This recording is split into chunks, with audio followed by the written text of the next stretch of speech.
Welcome to the hottest real estate topics on the planet, keeping you up to date with all the creative ways to buy and sell real estate without bank qualifying, so anyone can build real income starting today. Here is another great show with Dealmaker Bill and Pete the Rookie.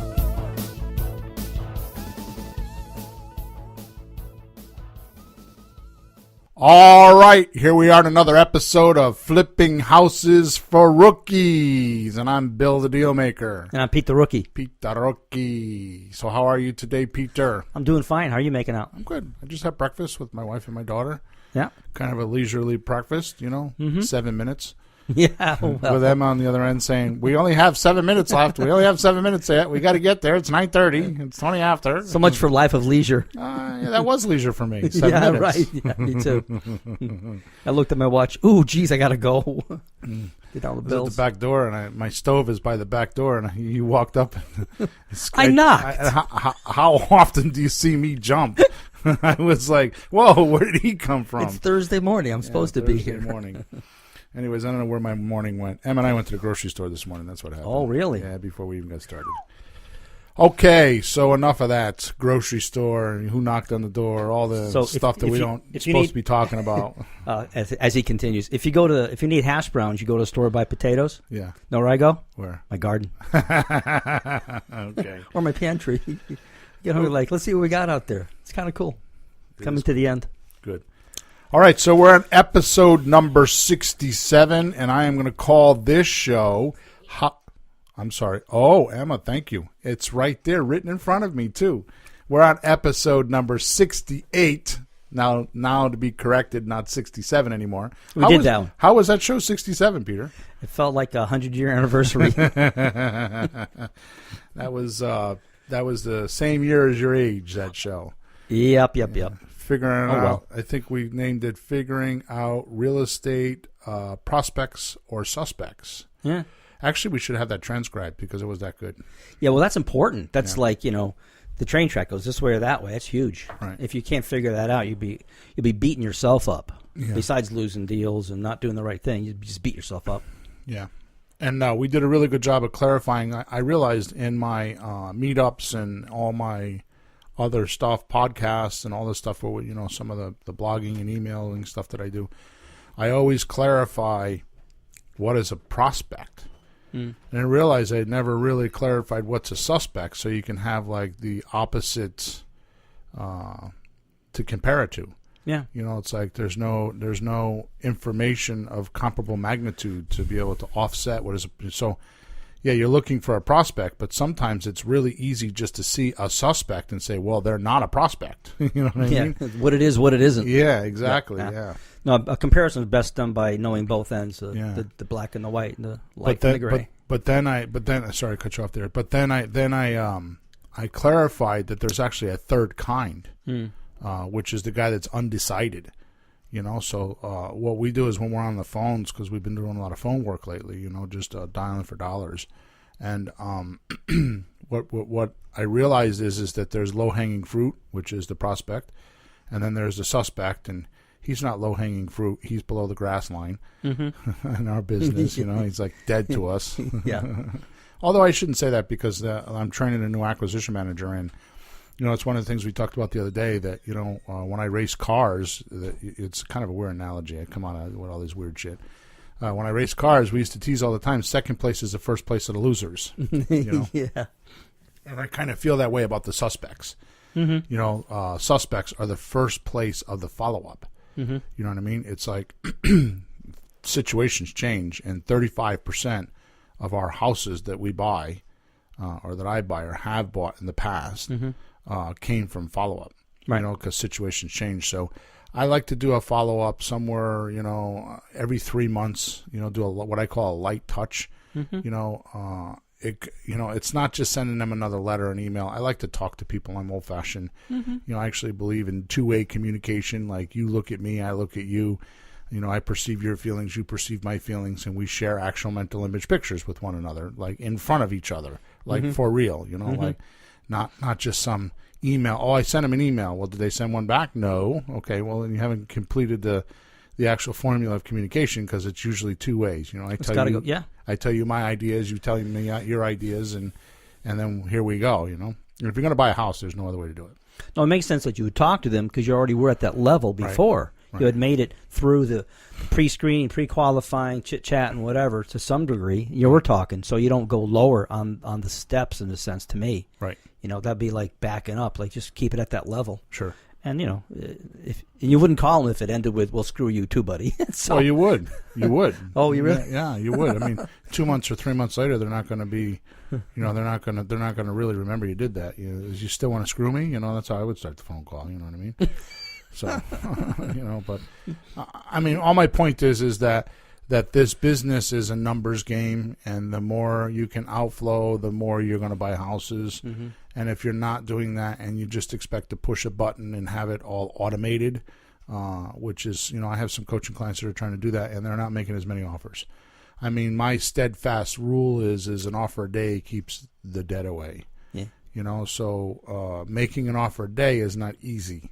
Mm-hmm. You know, now it is easy if you go on the MLS, which we're going to talk about today. But you know, like I have a couple of clients right now that are just chasing MLS deals, and I'm actually worried about them because they're working and they're not producing. Mm-hmm. You know, you know, one of them became a realtor and seems to think that that's the avenue, and that's okay, and it can be done, but it sure is a lot harder. Yeah, you know what I mean. And not that what we're doing is not hard, because right now you and I are going through a little bit of a slump on leads. Mm-hmm. You know, I mean, we have leads. Like I've put a couple offers in this week, and I was thinking about the other day. I've been putting 3 to 5 offers a week in, and I haven't bought a house. I'm in a little bit of a slump. You know, I think I have 3 houses right now, and I want 6. I always like 5 or 6. You know, I like to keep that pipeline. Oh, hell yeah. Full, you know. Yeah, I thought I had a sure bet Thursday, and Friday canceled, Saturday canceled, and Monday. You know, just that they keep I can't say that, kept getting pushed up. Yeah, and which just means it wasn't a real deal because somebody just really closed on it. She's really confused, and I think just wants too much. She just wants everything. You just can't have everything. Sorry, Greek lands, Greek lands, yeah. But you're saying, can you say more about the undecided? Yeah. So the undecided is thank you. The undecided is the person. So prospects are kind of like low-hanging fruit, and they're like the needle in the haystack almost. You know, they're the motivated person. In other words, they have a house that's causing a problem, or they want some sort of debt relief. It's one of those two motivations. Mm-hmm.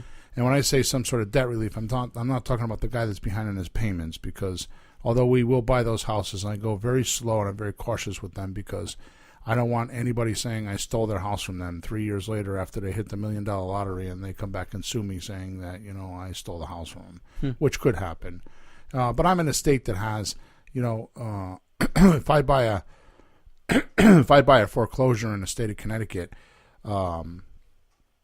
there's a right of rescission for 6 months. So if I were to buy a house, and most banks hang on to them longer than that anyway, so you don't have to worry about it if you buy it from the bank. Right. But most houses, if you buy them in foreclosure and you actually do $30,000 worth of renovation, and they come back and you bought the house and did everything, and from the foreclosure time, like suppose we bought it in January, and you did all this renovation and you got it back on the market in May, right? And all of a sudden their grandmother died and gave an inheritance, and they want their house back. You have to sell them back the house without the renovation costs. You can't get their improvements. So, I mean, it's the... You have 6 months to do that. There's a 6-month right of rescission, So, I mean, every state is different, and the likelihood of that happening is not very likely. But, I mean, it's there. You got to know that. You got to know that, yeah. To interrupt for a second, somebody has a deal to talk about when you have a minute. Oh, my goodness. Should we do that first, or should we do that at the end? I don't know. Well, we have a lot to cover. Well, did you finish your prelude? Before we get into the whole story? So just hang on 1 second, Emma.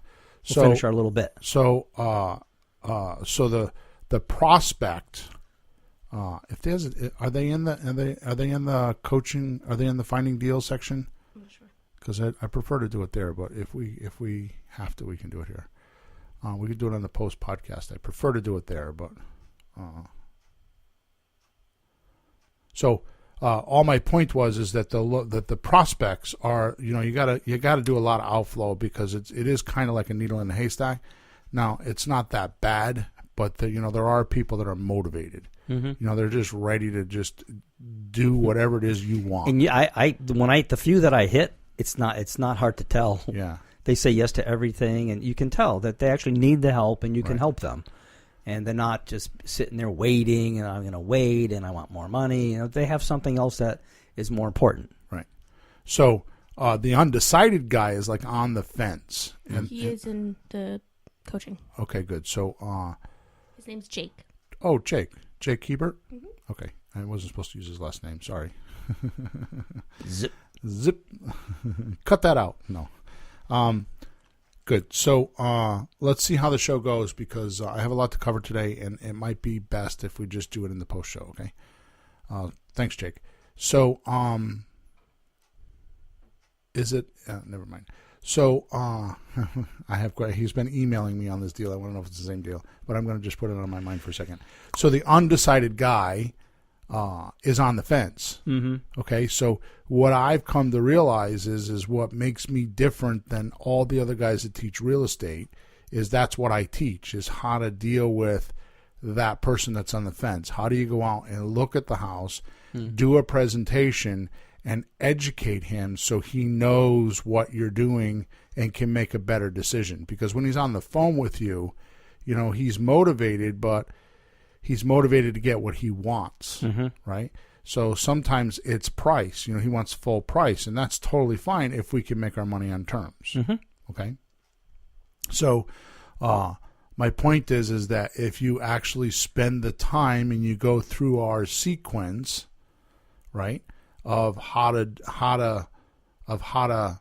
do the presentation and explain to him or her how the sale process is going to go, then you got a much better shot of having a nice deal, and that's where the 7 deals come in very often, because what we do is we educate them on the process, and then what we do is we negotiate the equity, and then once we know what the equity is of the property, because that's the part that they can negotiate is the equity, depending on what they want is where my 7 offers come in. And that's where all this developed, because I had done thousands, 3,000 or 4,000 presentations, and I wasn't buying enough. I felt like I should be buying. I felt like my closing ratio, just being a sales guy, my closing ratio wasn't that good.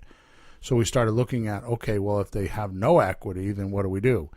That's why I talk the way I do, because if they have 10% equity, what do I do? Because I had to start training my acquisition managers, and it's like, well, how do you know which offer to make? And it was like, and it took me years to, it's amazing how long it takes to make something simple.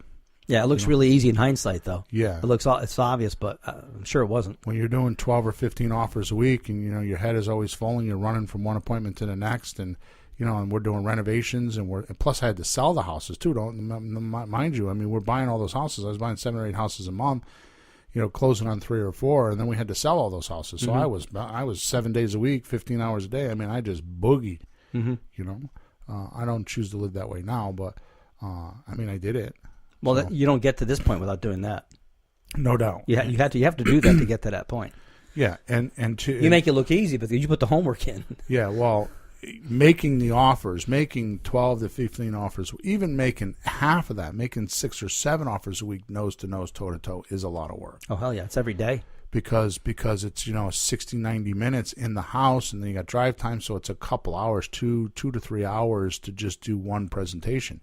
So that's why all the pre-screening came about, because I didn't want to be, or I didn't want to be in the house, and then all of a sudden they're like, oh, I don't want to do a terms deal, and it's like the only thing you have is a subject to deal, lease option, or slot deal. You know what I mean? It's like those are your offers, and so you drive all the way out there, and they're like the first 10 minutes, and you leave.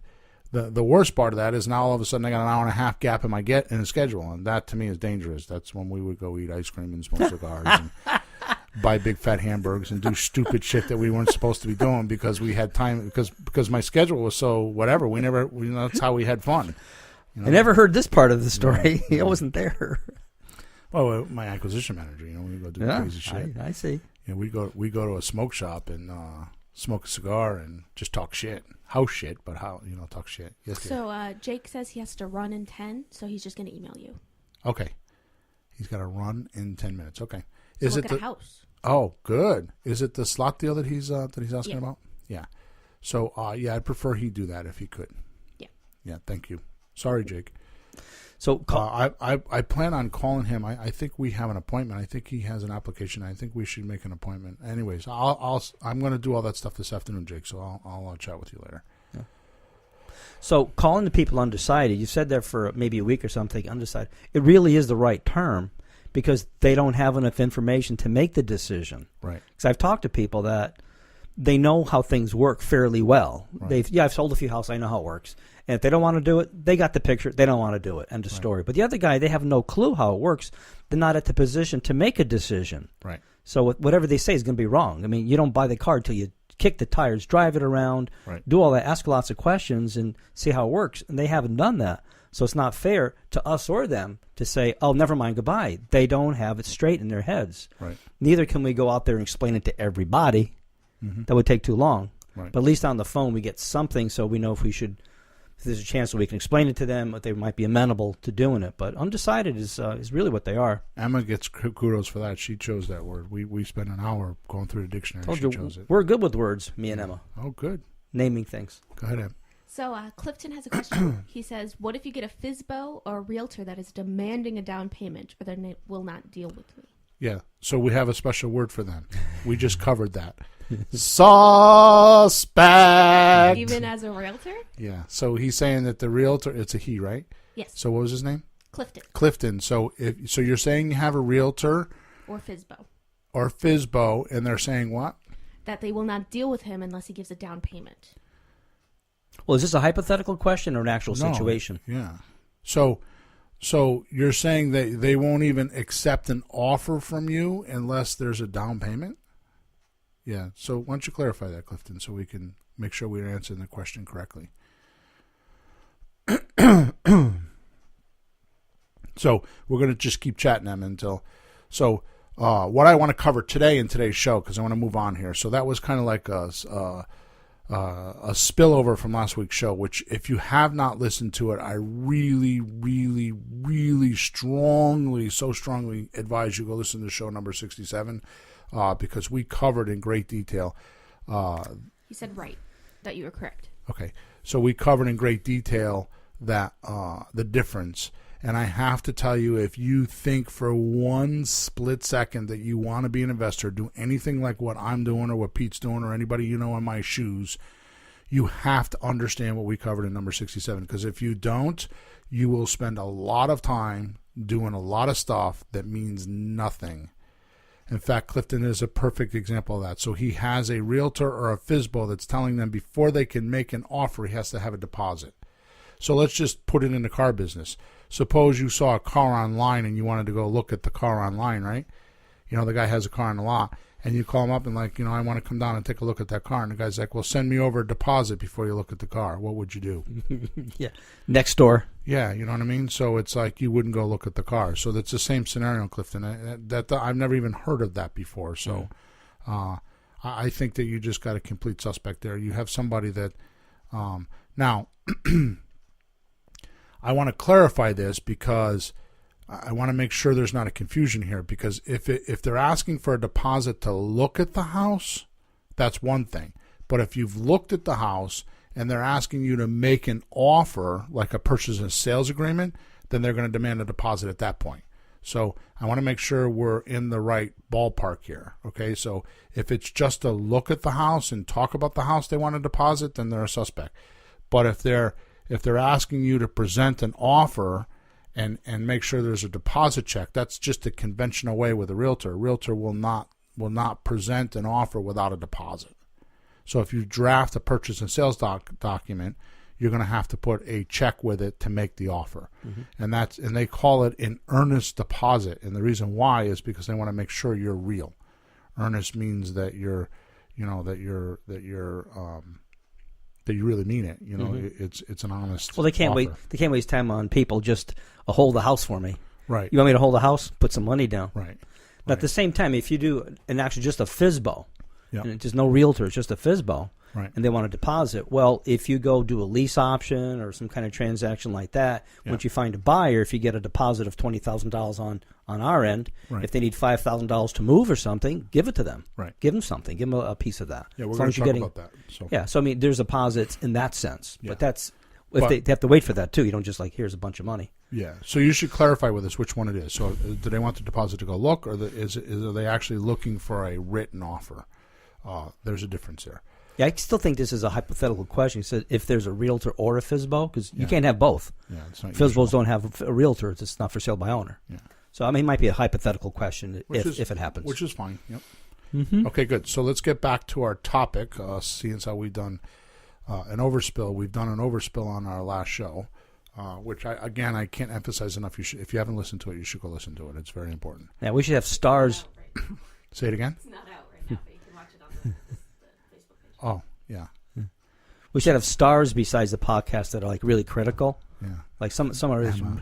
Freaking, she's over there smiling at me, and I'm like, "What the hell am I saying?" And then she's like smiling at me. Go look at the show. You can't see the show. She's what like, show? There's no giving show. me that Emma look, like, Dad, you're not doing it right. Well, they can go on the Facebook page and see the video we did last week, but it will not be on iTunes or be downloadable as a podcast for a couple weeks. Yeah. Okay. There we go. Tech talk. We're all straightened out now. Yeah. I feel straight. All right. So I promised 3 times to get to today's show. Let's just do hey, that. Bill, okay. What should I offer on cash deals only? Okay. So the thing that I want to really emphasize today, and I'm going to try to cover in the next 30 minutes, and that's like impossible for me to cover all this stuff in 30 minutes, but I am going to try. So when I look at a prospect suspect form, okay, which we talk about all the time,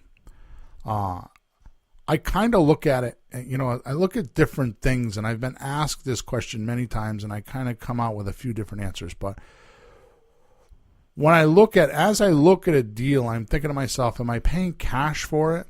Is it an ugly house? Am I paying cash for it? Or is this a pretty house offer? And I kind of clarify those. So when you go down the 7 deals, let's just rattle that off first and kind of clarify which one is which, okay?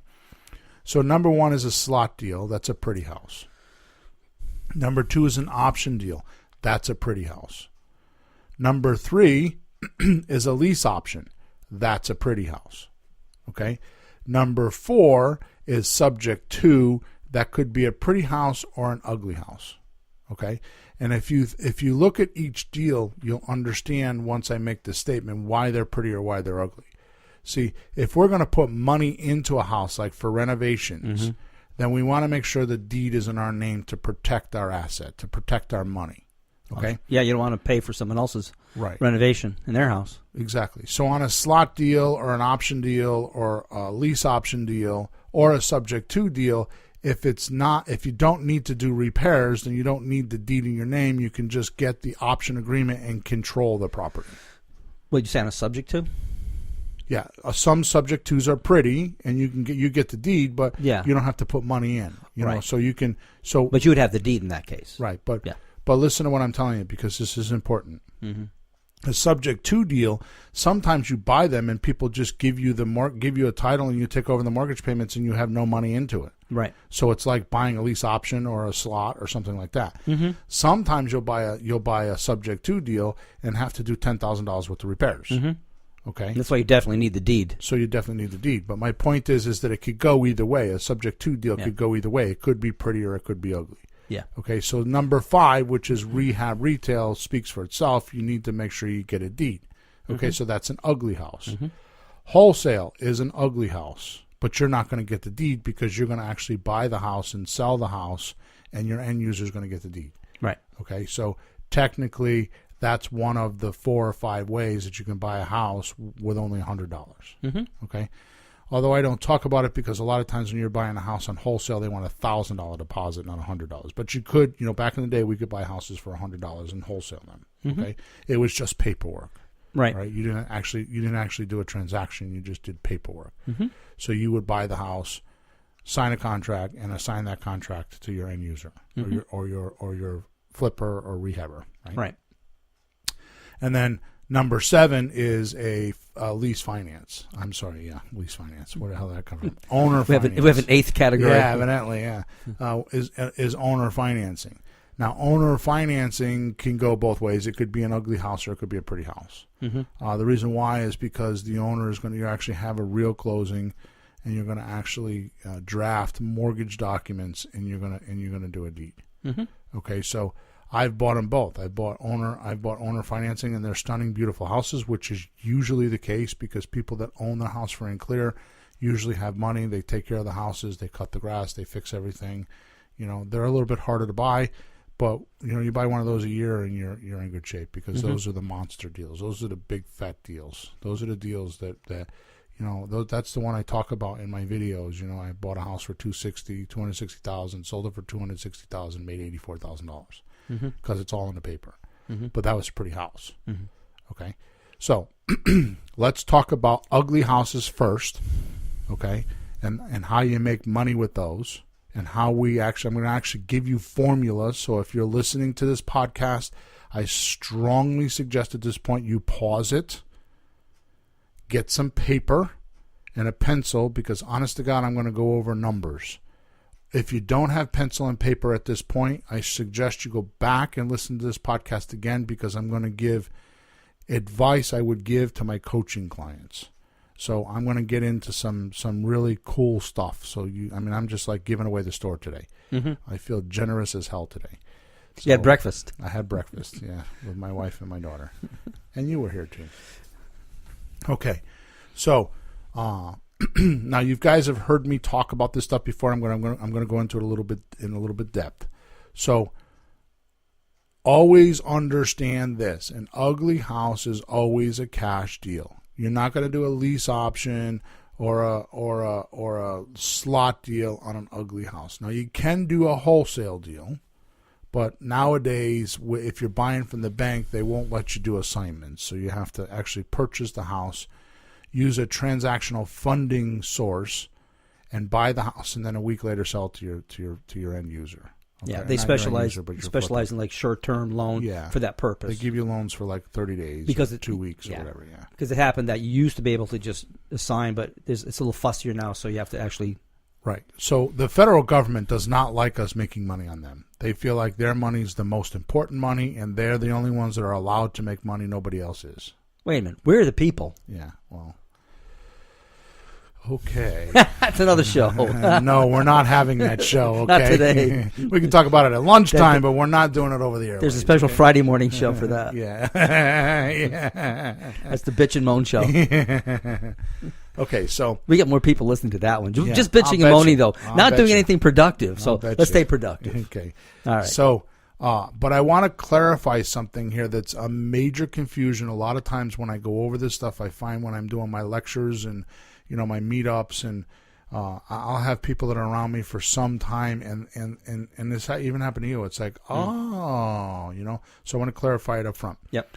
So this formula that I'm going to talk about is when you're using cash. It doesn't have to be an ugly house. That's right. When you're using cash, you use this formula. Mm-hmm. Now, it just so happens a majority of the times that we use cash is on an ugly house. But you think that this is the ugly house formula. It's not. It's what you should offer on cash deals only. So if a guy has a beautiful house and it's $300,000 and he wants cash, you use this formula. Yeah, I actually figured that out. It just finally dawned on me that, because like your maximum allowable offer formula, which this is part of, has this as part of it, but that's not the whole thing. There's there's 2 pieces, so this is just the first piece. So it works on a pretty house. Keep going. Yeah. See if you can get this at home, folks. So, he's talking about the Mayo Formula, which is as far as I know, it's a Ron LeGrand thing. So I want to make sure we give him credit for that. I did not make this up. This is something I learned from Ron LeGrand. Mm-hmm. He's a great guy, and I can't say enough for him, because I would not be in this business if it wasn't for him. And some others, not just him, but he definitely has bought and sold lots of houses and figured these formulas out. So this is, as far as I know, I learned it from him. Where he got it from, I don't know. Maybe he made it up. Maybe he had a friend. I don't know how he came up with it. But so the Mayo Formula is what we call the maximum allowable offer. Now, the word maximum is the key word in that sentence because it's the most you can offer for cash. Okay? So here's what we do. We take the after renovated value, which is comps on pretty houses. That's what that means. You're not taking comps on ugly houses. No, because when we're done with it, it's a pretty house. It's a renovated pretty house. Yeah. Not just renovate, really nice house. Yeah. So here's one thing, and which, by the way, the site that we use that you could use to get good comps is realestateabc.com. Okay? So go to realestateabc.com. And on the top of the page, you're going to see a Zillow estimate. Now, Zillow's not a good estimate, okay? But if you scroll down the page, there's a spreadsheet that is 1 or 2 blocks down that actually lists the comps. Yeah, which is the prices the house sold for. Right. It's pulling from databases that, yes, you're right, that have sold houses. Oh, it's a big difference for the novice. Like, you don't want to, well, they're asking X. Well, what did it sell for? You can ask anything you want, but this is what the house is sold for. So this is valuable data. This is actual. It's factual. So when you look, that's right. When you look at that spreadsheet, it says things like square footage. You know, if you click on those words, it'll ascend and descend. It'll sort the spreadsheet by higher to lower. Yeah, higher to lower. Okay, so like one of them says, you know, distance, I think it is, away from your house. So I click on it because I want to get the 0.1 miles, you know, the 0.2 miles, you know. So in other words, they're very close. I don't do anything more than a half a mile. Okay. And here's something that even I think you are going to say, oh, really? Because I don't know that I've ever actually said this. No, I mean, the half mile thing, I think I picked that up 2 weeks ago. Yeah. So I'm not sure if I'm done yet because you keep coming up with more stuff. Yeah, well, it's because I just do it and I don't think I do it and I don't think it's that important. I think everybody knows that, and I find out it's not haven't true. met everybody yet, by the way. Exactly. So I make sure that I try to stay within a half a mile. Obviously, I want to make sure that if I have a 3-bedroom, that I'm comping a 3-bedroom. I prefer if I have a 1.5 bath, I use a 1.5 bath, but that's not always easy. The big thing for me is square footage. And I had a coaching client that was telling me this, and I was giving him a hard time about it. And I've since apologized to him because when you're comping like this, it could help. So I was being lazy. He wasn't. Okay, because you have probably different square footage, and it's not the same, but you do like the math of per square foot to make a comparison. Here's the reason why. I'm going to tell you in 1 second. You know, I used to try to find the house that was exactly like my house. So here's the problem: is I have a square footage house that's say 1,400 square feet, right? But it's 0.8 of a mile away, or it's a 3-bedroom 2-bath, and I have a 3-bedroom 1.5 bath. Okay, so what I've been doing is I'll find the house that matches, and the square footage is the last thing I do. So if I break down the square footage per foot, then I can make the adjustment to my house. Right. So it's more important to me that I have a 3-bedroom 1.5 bath, 0.2 of a mile away. That's maybe 1,100 square feet instead of 1,400 square feet, and then I can make the adjustment. Yeah, just do the math. So you just do, in that particular case, because it's more important to me that it has, 3 bedrooms, 1.5 baths. It's a ranch, a raised ranch. It's in the neighborhood that I want. Those are more important to me than trying to match the square footage. Yeah. Kyle's having some issues with that site. He says it's not working in his region. Is there somewhere else he can go? What I do is before that site is very fickle. If it doesn't work today, it'll work tomorrow. I don't know what happens with that site. Have you run into that? The first time I used it, nothing was going on. Yeah. I mean, I had a week. You thinking, Pete's not using the computer right, but it was just a mess. Yeah, they just do that. But once in a while, so we can't find that house. Believe me, it's right there. They just mess us up once in a while. Yeah, their site is. I think what happens is they have too much user, and it doesn't work. Their servers probably get overloaded. Their servers get overloaded, especially when a guy like me is talking about it on a podcast. So that have a lot of listeners. So, what's his name? Kyle? Yes. So, Kyle Yes. from Coach. Okay, Kyle. So what I do is I actually, before I found this site, Real Estate ABC, what I would do is just put the address in right in Google, and then just go look at Zillow, look at Trulia, look at real estate. What is the other one? Realtor.com, and I would just do it. I would do it the hard way. That's what the nice thing about this site is all those comps come into one place, so you don't have to keep looking at the site. So. If that site's not working, I promise you go back later today or tomorrow, and it will be working. You said it's been having issues with it for the past week. Yeah, okay. So, if you do use Zillow and the other ones, do you use the Zestimate, or do you go down lower where they have some like price history? And yeah, the one thing I found some solds there too. Sometimes I find like the neighborhood seems to vary a little bit, but I found solds there too. So Zillow's good. Zestimate's not good, but Zillow's good. Yeah. And one of the things that Zillow's really good. So Kyle, did I answer his question? Okay, good. If you got another one, Kyle, let me know. So, one of the things that I notice about Zillow is if you go down and click, they used to open all the buttons, and now they're trying to condense the site. So if you go down to, I think it's history, price history. And history. They'll have taxes and sold history, Yeah. or just the history of the house, on the market, off the market, the price went down, went up. Right. You can see a nice history there. Right. That's good though. That's really good 'cause, information. Yeah, once you narrow down the house, you say, well, I see you bought it Right. and 10 years ago for X amount of dollars. Right. Is that right? Or just where the market was, because realize that those are sold numbers. Or if they had it on the market with a realtor, it'll say on market, off market. Yeah, you can see it'll give you some it'll give you some questions, but you'll see like the activity. At least you know what's going on. So if they're trying to sell the house for $229 and they're trying to sell it to you, saying, "Well, the realtor told me it's worth $229," you can go on there and say, "Well, you had it on the market for 6 months for $229. The market didn't demand the $229, so it's not worth $229." How's that working for you? Yeah, exactly. You say that in your mind. You don't say that out loud. Yeah, that's an inside voice. So that's so. Is that what you call those, Bill? Yeah. So I got other names for them too. I actually have characters. Not me as a character. I actually have characters. I believe. I have them going goofy, sneezy. So once you decide what the after renovated value, which by the way, this is not something you spend like 3 frickin' days doing. Okay. I actually adjust my comps by 20% either way. So I will adjust my comps. Like a $200,000 house, I might go as low as 180. I might go as high as 220. But I will tell you Depending on what, Mr. Hawthorne? Depending on a lot. Your mood? Yeah, exactly. So I'm going to give you some things that it depends on, okay? All right. So the more the repairs are, the less percentage ARV should pay. So the more the repairs are, the less I'm going to pay as a Mayo. Oh, yeah. Because it's an ugly house, because it narrows the market down. Mm-hmm.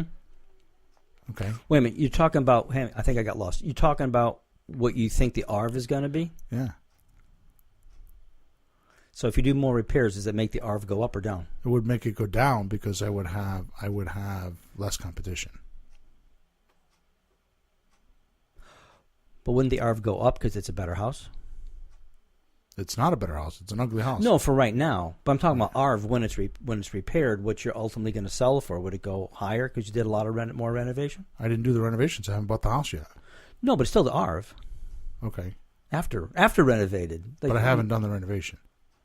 So what's the only reason why we would use ARV?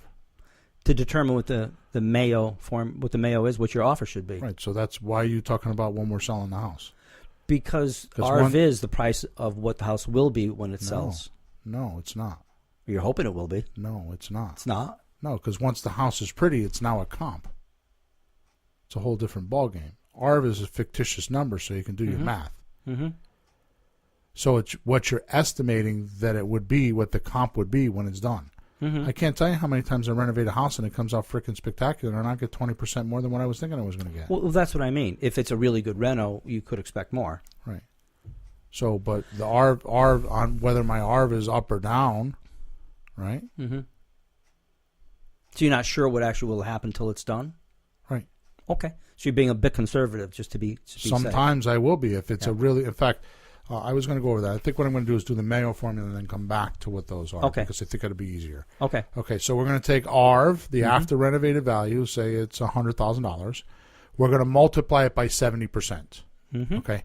Now, what does the 30% cover? You've asked this question a lot, so I'm actually going to go over that. Okay.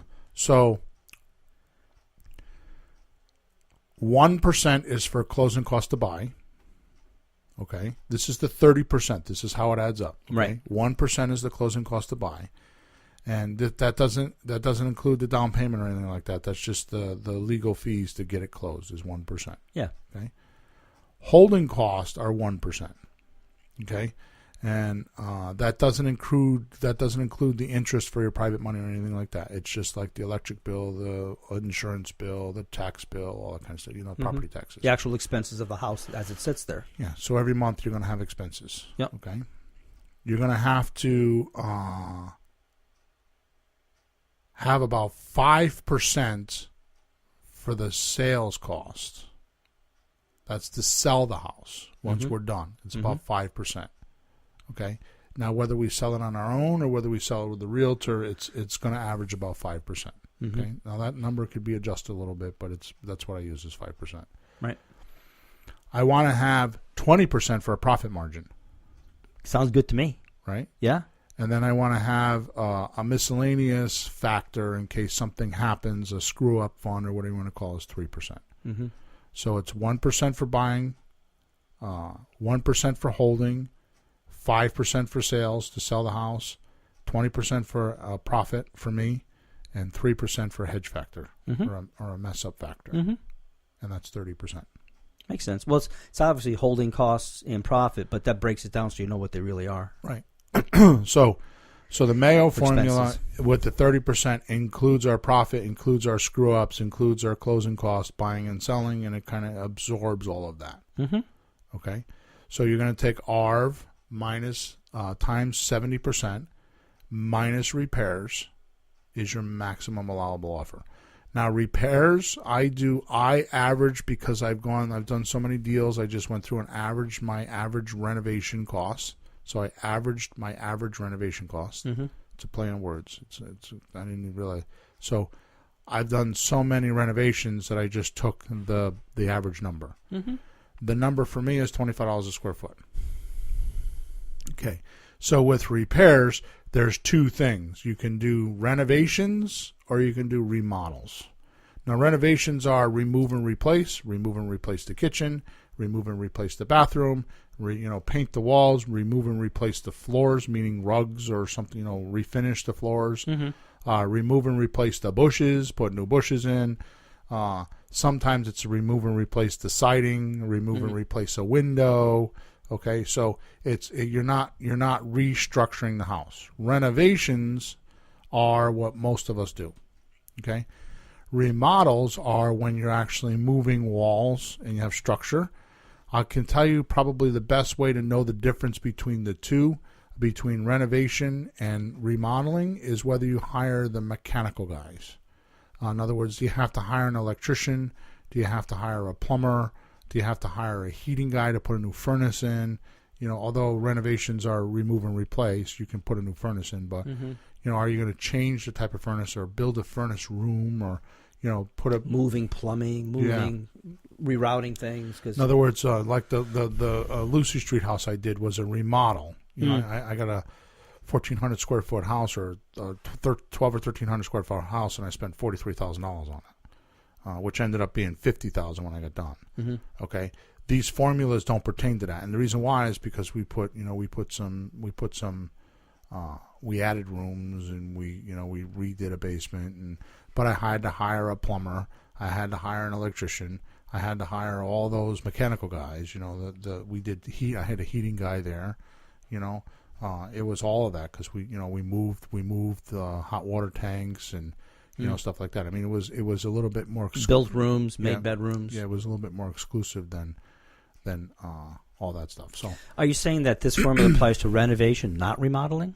No, I'm talking about my $25 a square foot to figure renovation. Yeah. So my $25 a square foot that I use on an average house is on a renovation. It's not on a remodel. Yeah, so if you saw a house that, boy, I'd have to move things around, dysfunctional, or needs a bedroom, you have to use, higher numbers. The big thing is, like, for example, right now I have a coaching client that's looking to buy a house that's a cape, and he wants to put dormers up in the bedroom because there's no bedrooms up there, so he wants to add 2 bedrooms and a bathroom. That's a remodel. Sure. That's not a renovation. You're not doing that for $25 a square foot. Right, gotcha. Okay. So what I use is $25 a square foot. Now you can adjust that. You can, if it's just paint and carpets, it could be as low as $10 or $15 a square foot. If you're going to put a furnace, a roof, and paint and do all this other stuff, it could be as high as $35 a square foot. Mm-hmm. Okay, but I just break it down to square feet. and that includes a whole new kitchen, a new bathroom. Yeah. Yeah. Yeah. My average kitchen is about $5,000. Right. And you got to shop. You got to shop for that's decent. without appliances. Yeah, it's $5,000 to $6,000 without the appliances. Yeah, then the appliances, sure. Yeah, but so that's the appliances in are $2,500. Yeah, but it's in the it's in the $25. Yeah. Okay. I mean, if you're doing 1,000 square foot house, that's $25,000. Mm-hmm. That's enough money. Mm-hmm. A 1,300 square foot house is $34,000. You know what I mean? That's enough money. Mm-hmm. Okay. You also shop well for your contractors, the kitchens. You don't just go buy the most expensive stuff so it's beautiful and kill your profit, because it has to be good. Right. And they look great when they're done. So what I do is I take the Mayo Formula. I mean, the ARV is the ARV number, like it's 100,000, multiply it by 70%. If it's 1,000 square foot the house, it's $25 a square foot, so that's 25,000. So it's 70,000 minus 25,000 leaves me with 55,000. That's the maximum allowable offer I could pay. Wait a minute, do nothing. 70 minus 25, 45? Is it? Okay. Yeah, 45. Yeah. But I think one of your points before was if the house doesn't need any renovation, 30%, and that's your number. Yeah. Doesn't need renovation, that's it. So it'd be, if it doesn't need renovation, it would be 100,000 times 70%. You pay 70,000. Mm-hmm. But you need the 30% spread for the holding costs, for the closing costs, for the miscellaneous, and for your profit. You're not doing it for free. Right. Okay. So that's for a cash deal. Cash deal. Yep. Okay. So now I want to, because we spent a lot of time on this, I want to move over. So that's how you buy cash deals. So that's how you go look for. Now, the last comment I want to make on this before we move into pretty houses is what I do when I'm looking for houses on the MLS, and you know this, what I do is I actually look for properties. And if I think that they're in the right neighborhood, and because if you're looking enough, you'll know what houses are worth. If you're making enough offers, you'll know a house is worth $180,000, right? Oh yeah, with the value, yeah, sure. In the area, especially you stay in the same area, you know what the houses are like. Yeah. So I'm going to say something that's going to kick me in the ass later on, because I know I'm going to get questions on it. But I got to tell you that I'm not this sophisticated. I'm too much of a dumbass. Okay. What I do is I look at a house and I do, if ARV is 100, I think if I'm not paying somewhere around 50,000, I'm not buying. Well, you just did the math. Because I've done so many of those offers, it runs between 40 and 50 cents on a dollar. Mm-hmm. So I don't do all this math until I have an offer accepted. Yeah, until I have somebody that's interested, then I'll do the math. Yeah, the numbers are close enough. Right. I mean, if it's $100,000 house or 1,000 square foot house, 1,200, you're in the same ballpark. Right. Yeah. So I usually do about between 45 and 55% of its value, depending. That's if it needs renovations. If it doesn't, then it's 70%. Mm-hmm. Okay. But my point in telling you this is knowing that you could actually make offers on the MLS. Okay. And if you email me, I will show you a place where you can get a proof of funds. I'm not going to talk about it over the air. But if you email me at bill@flippinghouses.club or info@flippinghouses.club, I will give you a link where you can get a proof of funds. Yeah, I actually used it once, and it was really easy. Yeah. You just... So there's no reason for you to not go on the MLS and make an offer a day. All you need is you make a photocopy of a check, whatever check you're going to use, and you give that to your realtor, the photocopy to your realtor, scan it and email it to them. And then they write on there whatever the name of the bank is, and they write a check for $1,000 with the copy of the check you're given. Mm-hmm. And then when you decide you want to buy a house, you print this proof of funds letter, which I'm going to show you where to get one. Okay, and you make an offer based on the formula I just did. So if you look at a house and you do your Mayo Formula, and you go in and suppose the house is worth your Mayo Formula is $50,000. You go in and offer $43,000 or $44,000, and you put in there a contingency based on my inspection. Right. That saves your $1,000 from getting lost. In case somebody freaked out a minute ago, I was going to ask you. Yeah, good. Okay, so you put a contingency based on my inspection. Mm-hmm. Okay, and then you just do. And then what I do is I actually go into. I go into the complete offer with the realtor. The realtor just keeps making my offers. At this point, we now have a realtor on staff, so she can do that for us. Mm-hmm. My acquisition manager is a realtor. So my point is that you have the realtor present the offer, and then the ones that I pay attention to and go look at are the ones that actually... Wait a minute. You haven't looked at the house? I haven't looked at the house. And you're trying to buy a house, haven't you even looked at? Exactly. So the ones that I go look at are the ones that get a counter offer. So if the bank counter offers, like they're asking $130,000 and I'm offering $80,000 or $75,000, if they counter at $120 or $110 or something like that, then I'll go out and look at the house and make a real offer. Mm-hmm. So really what I'm doing is I'm doing exactly what I preach, which is I'm fishing for prospects. So I'm looking for motivated banks. Mm-hmm. By doing it this way. It's a way for me to look for a motivated bank. Go ahead, Em. Kyle asks, should I get vacancy insurance on a house I'm going to wholesale within a 2-week period?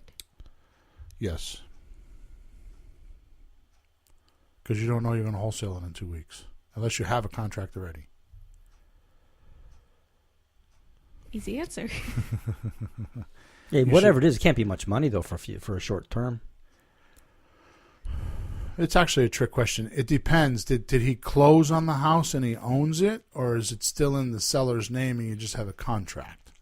So if you closed on it and you did a transactional deal, then yes, you should insure it. If the title's in your name and you have transactional funding involved, you are going to have to insure it. But if it's just a contract that you have signed, then the seller has it insured. You don't have to worry about it. You're closing tomorrow. He's closing tomorrow. Yeah. So that's right. On his dollar deal, yes, he should have insurance. Yeah. Okay. And Kyle, send me an email because I actually have a website to give you that will insure the property. I have a website that actually insures the properties by month instead of by year. So you can pay by the month. So if you own the house for 2 months, you pay monthly. So if you have one house on there, then you just pay your monthly fee and that's it. And you can have it on there for 1 month, 3 months, or 12 months. But they don't require a 12-month policy. Okay? All right, pretty houses. This is the one I wanted to talk about all day. And we only got 10 minutes left, I think. Well, that's good. They're pretty. So pretty houses are houses that we buy with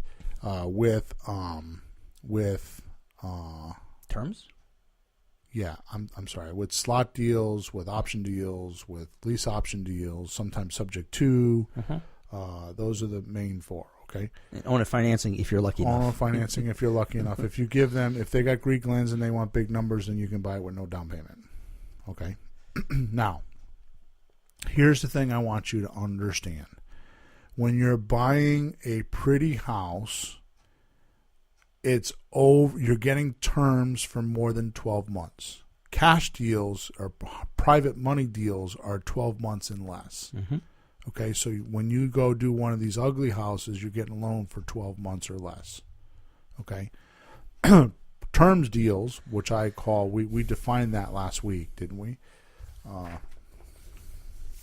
see, I still have paperwork here from last week.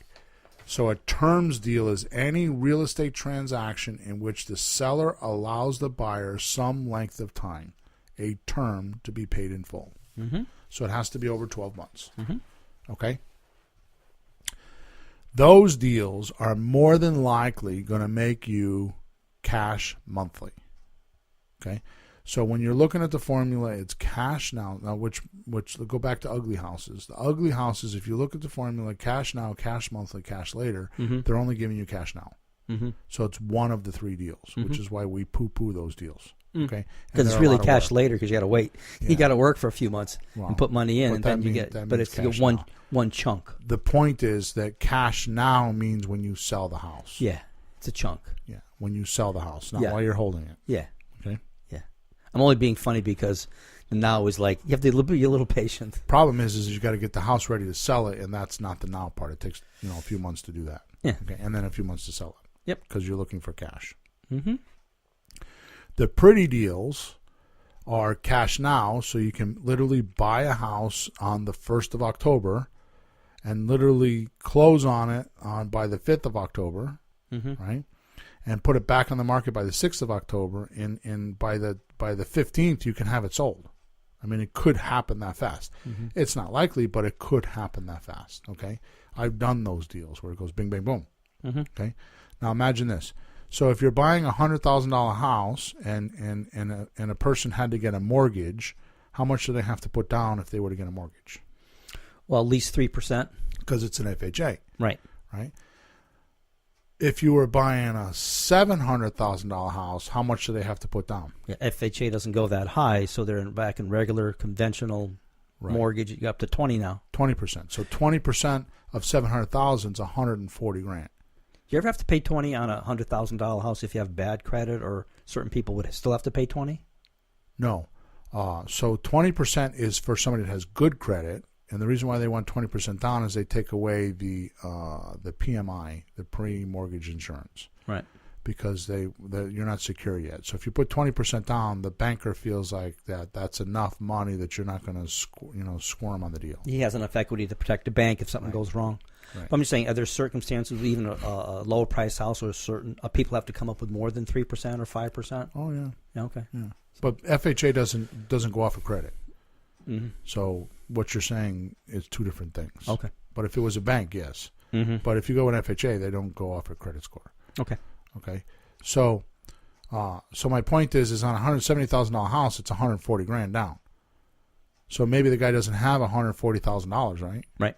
So maybe he puts down 50 or 60. I'm going to tell you right now, I do a lot of renovations, and I have done a lot of renovations to make 50 or 60,000 on a renovated project. Because here's what I found. Doing renovations, I find that they work better under 200,000 in my area. Right? So the average medium is like 230. I like to work under 200. You're going to want to be just below the market value with a renovated house, because then they sell quicker. Yep. Okay? You don't want to sit on them. You don't want to be the highest guy in the market. So renovated houses tend to be below the market. Pretty houses tend to be above the market when you're selling. Right, because if you do a inexpensive pretty house, you're not going to get a lot of deposit money. You're running around doing all the work for $3,000 or $4,000 or $5,000. Might as well do a bigger house. Right. So like Ron LeGrand says, the more money you wallow in, the more you make. Yeah. Okay? Boy, that's twice I referenced him today, huh? Yeah. So anyways, my point is... You get a commission? Yeah, no, I don't. Yeah.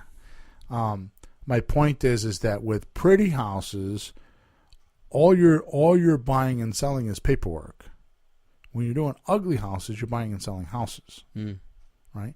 So with pretty houses, you actually lease a house from someone with an option to purchase.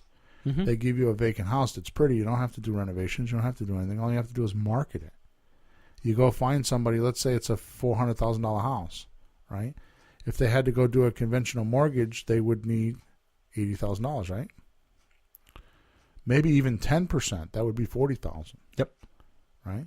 So why not get $25,000 or $30,000 from them? Because maybe that's the reason why they can't buy a house. Maybe their credit is actually decent enough to get the house, but they don't have enough down payment, and they need to work on that. Need to work on the down payment. So you give them 2 years to do that. Right? So they come up with the extra down payment money, and they can still get the loan then once they get. So they give you $25,000 now, which is your money now. They pay you monthly, which is your cash flow monthly, and then later on when they sell, they still owe you more money because there's equity. Yeah, so they can be paying monthly even. Yeah. But they would, so if they put $25,000 down now, they got 2 years to come up with the $15,000 to actually get a conventional mortgage. Yeah, and the bank will say, okay, because you're only borrowing the 80% then, because they've given you the 20, right? And the other 80, they're all set, right? So the point that I'm making here is that if you keep track of the payments, like in a payment book, and actually record them, at the end of the 2 years, you can show that to the bank, saying, "Oh no, they're real good. Here's all their payment. Here's their payment history. and it'll help them get a loan. I mean, you'll help them get credit repair if they need it. You'll help them with down payment assistance, whatever you got to do to get them qualified for the mortgage, right? The point is that it is a whole lot easier to do the terms deals. It's harder to buy them because, we were talking about prospects and undecided guy, and you have to make it beneficial for that seller to want to sell you that house. In other words, you're not going to buy deep discounts and get terms. With cash, you can buy deep discounts and because there's no terms. So it's money now, money later, right? We talked about that, right? Yep. So the point is that you're going to have to weed your way through a lot of suspects, which is why we covered what we covered last week about prospects and suspects, and why I'm doing these two shows back to back is because you're going to have to weed your way through the suspects. You're going to have thick skin. You're going to have to whack them, get rid of them, get them out of your universe, get them away from you, put them in a follow-up system, and call them in 3 months from now and see how they're doing. Okay? But you're going to have to weed through those people. Maybe it's 5 people, maybe it's 100 people, maybe it's 2 people. You never know. Point is that you got to have thick skin and just get through those people and just keep dialing the phone or keep sending your mail. The more outflow you can do, the higher chances you have of actually getting one of these deals. Yeah, but that's also important because it makes the work easier. Right. Because if you only have 3 leads, you're going to kill yourself to make one of those work. Right. And then you'll get your heart broken if the chance is not very good out of 3. But if you have more come in, you can the heck with it. I'll just call this other guy, and you're in a better frame of mind at least. Right. And you have to hang on to every little thing that you do. It kind of leaves you like in a scarcity mentality. Yeah, and that's not good. Okay. So the pretty deals, the way you profit from the pretty deals is that, first of all, you're not putting a lot of money out. Because if you're buying a house, you can buy it for $100 option, right? Like suppose we're doing a lease option. We can actually say to the guy, I'll lease your house for $1,200 a month for $160,000, right? And then turn around and sell it to our end buyer for $1,600 a month for $180 or $200. Okay? So the thing is if you're selling it for $200, if you had to get 20% down, he'd have to have $40,000. Yeah. The chances of that guy having $10,000 or $15,000 for down payment is pretty good. Yeah, it would be. And I got to tell you, until you do this, you don't understand what I'm about ready to say. But believe it or not, people with bad credit have money. I had a guy looking at a nice house. He was from out of state. He was trying to get into Connecticut. He had $400,000 in a 401k, and he could put $40,000 down. He didn't like this particular house, but what was the problem? Divorced. Yeah. He didn't have the credit, but he had a ton of money. He was a great guy. He was a steel worker in New York, worked on those buildings, climbed those bridges, saved people in a fire. Early in the morning, he saw a house, and we went in there and rescued them. A great guy. Right. That's to give you credit, though. Right. So, and he had the money. Right. So unfortunately, I didn't have a house for him. But so just like what they got the money. Just like what we're talking about, you'll have to weed through your buyers to make sure that you find the right one. But there are people that have rough credit or situations that do have cash. So what you do is you just, on a lease option, you know that it's going to take you tell the customer, I'm going to bring your house to the market for 90 days. So the first 3 months worth of mortgage payments, I need you to pay them. I mean, think about it. You say this all the time. If they listed with a realtor for 6 months, who's making the mortgage payments? The realtor. So you're asking him to pay 3 months instead of 6 months. But isn't it actually 2 months? Because you explained something to me the other day. When you make a mortgage payment, it covers the last month you're in. Yeah. So it's really only 2 months. Yeah, it's really retroactive, especially if the guy is living in the house and getting out of it or something like that. Like, for example, Jessie just bought her house, right? So she bought it in September 30th. Yeah. Her mortgage payment isn't due till November 1st. Yeah. So, you think the bank would want the money right away, but the reason is they can't charge the interest unless you've used it for the month. You got to use the money for 30 days before they can charge you interest. I mean, it feels like the one way we can get even with the bank. Sorry, it's just at least you get a month of usage. But that means when she goes to sell, the month that she's in, so if she sells the house in June, she needs to pay the May's mortgage payment. Yeah. Right, because it's 30 days advanced. Okay.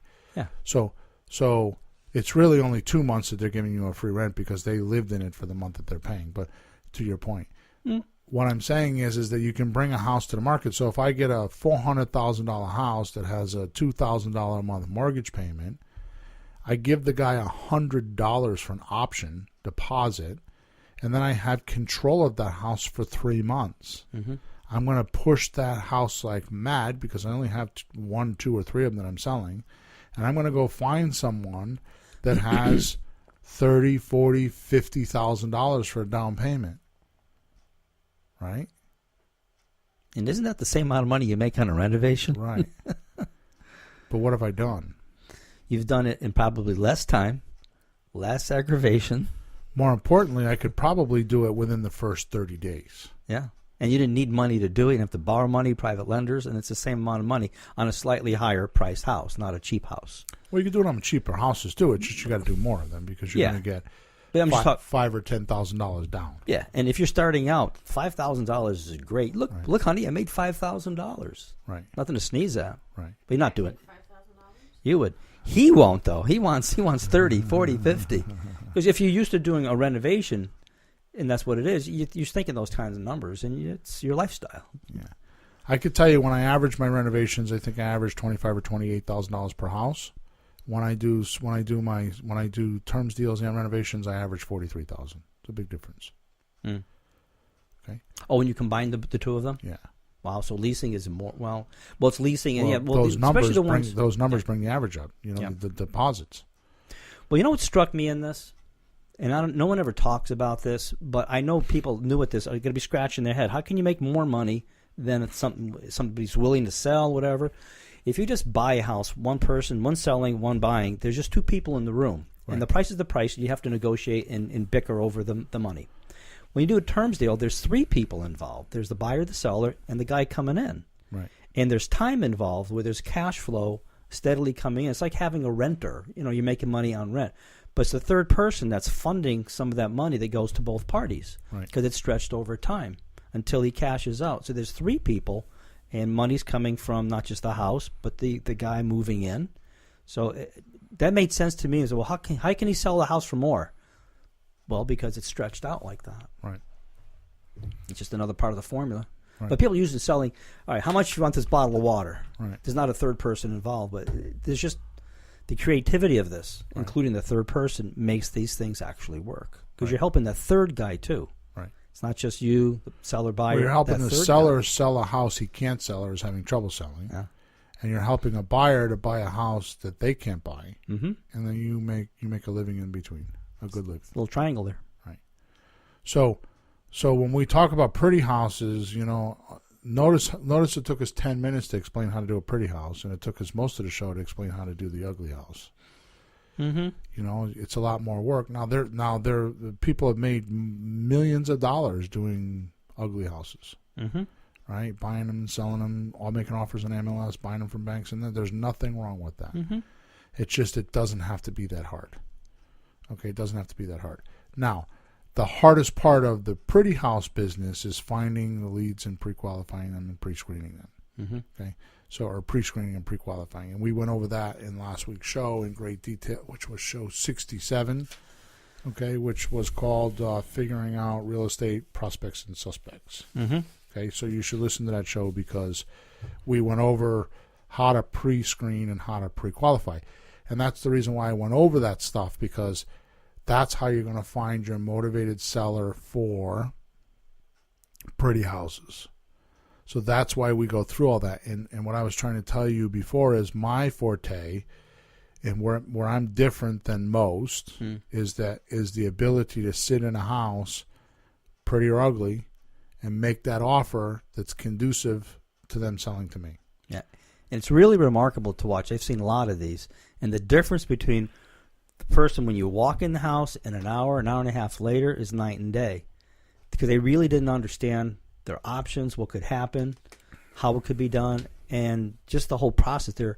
Whether they buy from you or me or not, they're so grateful to understand the process and what the reality of how much they could really get, like the net amount that you're really going to get, and how you can help them get probably more than that if you do it a different way. Right. I mean, I can make more if I do this and if I can wait, Wow. And then the ones who do. Now, admit it, Peter. I want you to admit this. Yeah. You are a little bit taken back on how much money people have. In other words, people that don't need to sell right now. People that have houses, they don't need to sell right now. Well, let's be honest. A lot of us folks that get into the real estate business are getting in it because we don't have the money we wish we had. Right.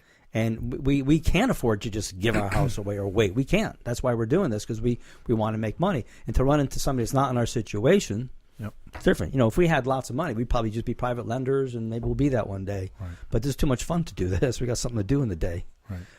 But you will find people. So do not go into this business with your own personal mentality. Yeah. Be open to let the guy have his own world, his own life, and his ability to say, yeah, I'll wait. Right. Yeah, I got 2 houses. Yeah, I got money in the bank. My acquisition manager and I just went through a deal with a guy. We were trying to buy that house for $600,000. I didn't buy it. Yeah.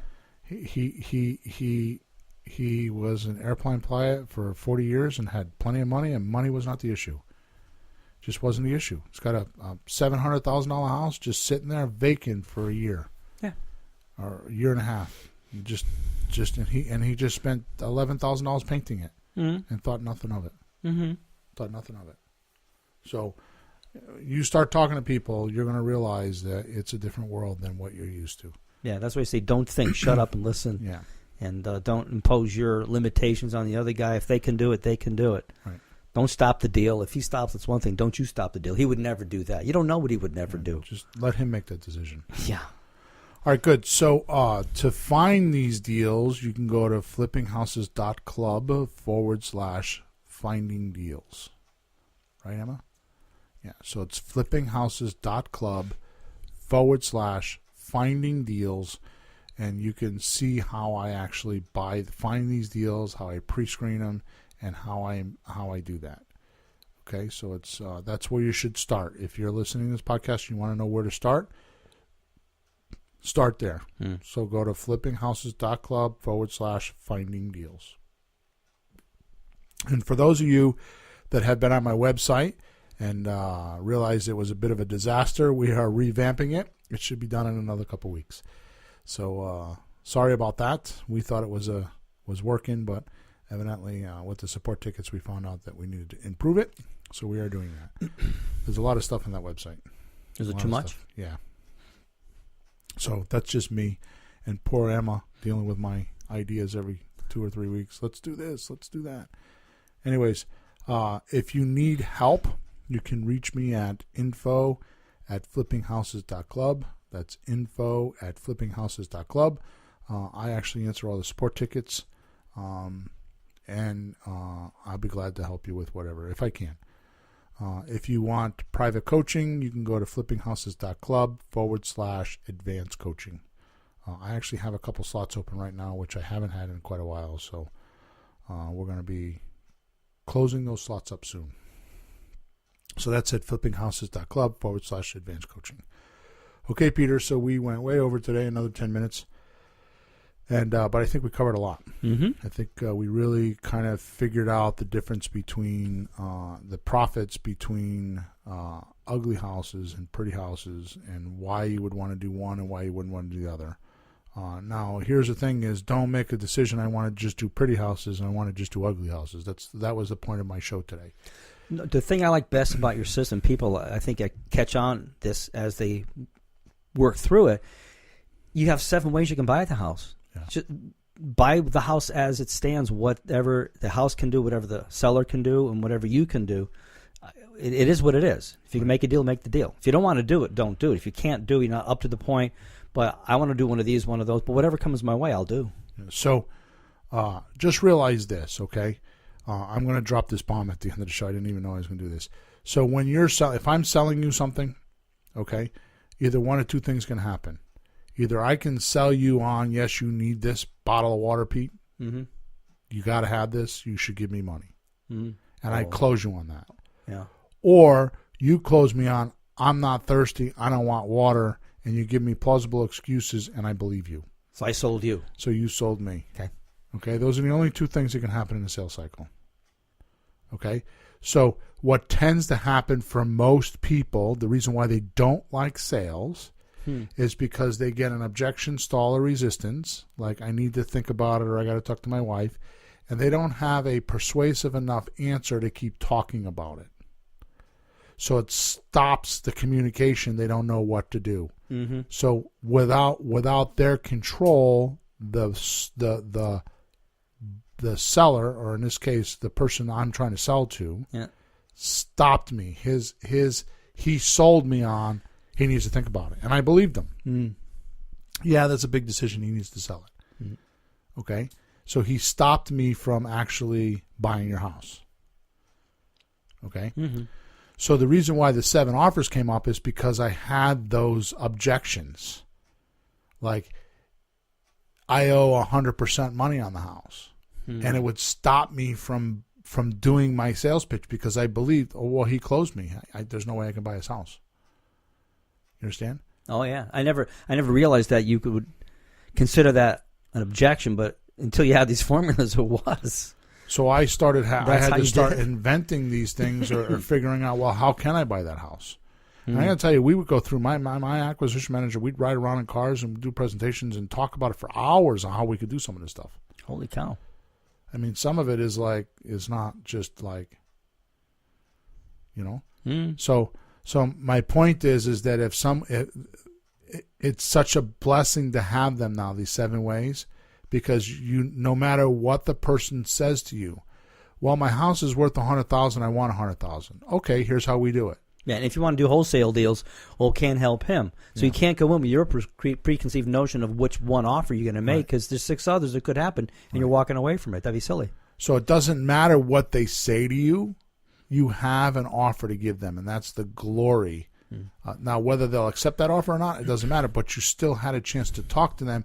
You extract more information, and then you find out you want to do a wholesale deal, they want to do a slot deal. Maybe you land on a lease option or subject to in the middle. Because you just keep talking, you keep extracting data, and you find out more about their problems and more how you can sell them. And that's really where all this came from. It's just handling objections, stalls, and resistance. Didn't know that. Yeah. So it's just a way to handle their objection. You know, I won't take less than $90,000 on a $100,000 house. Okay, here's how it works. Right? You keep talking until you've exhausted. How do you know when to stop making offers? When they throw you out of the house. And I'm being facetious, but you know. Until they just find, and that's what the glory of when we're talking about being in a house and helping somebody, that's what you're talking about, because we go through so many offers sometimes that they get educated on, well, I don't want to do this and I don't want to do that. They actually figure out what they want. Prior to us being there, they didn't know. That's right. They didn't realize they have these many opportunities. Who knows that? And it took me weeks and months to figure out your 7 offers. Yeah. You know, a little bit at a time. It just to understand as well as I do now. Right. But it takes a few weeks to really work on to understand what's going on with that. But that's why we have all the videos and everything that we're doing. So. Oh yeah. So but the guy in the house. Yeah. You need to explain it to him a while. The point is that you go through the whole process with him and give him the pros and cons of the different ways, whether it's ugly all cash or whether it's pretty, the different ways that he could actually sell his house, and work through it with him in his mind or on a piece of paper. So when we get to the end of the presentation, he's made a decision. This is what I'm going to do. Nope, I'm just going to give it to a realtor and I'm done. Or I'm going to do a subject to, I'm done. Or I'm willing to rent, and how does that work? Okay, I'm done. But he comes to a resolution because he has all the facts or enough facts to make a decision. Okay? Yep, so you help them either way. Yeah. Okay, so now we're 4 hours into our show. All right, so I hope that is clear for everybody. If you have any questions, send me an email at info@flippinghouses.club, and I will gladly help. Okay? Until then, over and out. Next week, we're going to go over to our post-podcast show, which is at the Finding Deals. If you go into Facebook and just type in Finding Deals, is it Finding Deals? Finding Real Estate Deals. I think it's Finding Deals. You can find us there. It's a close Facebook page. Just go to facebook.com/groups/Flipping Houses for Rookies. Yeah. Okay. So there you go. Over and out. Talk to you next week. Thanks for tuning in to the hottest real estate topics on the planet with Bill and Pete. If you want to continue learning how to buy and sell real estate without money or credit, head over to flippinghouses.club for some cutting-edge real estate wealth tools. Or contact us at info@flippinghouses.club.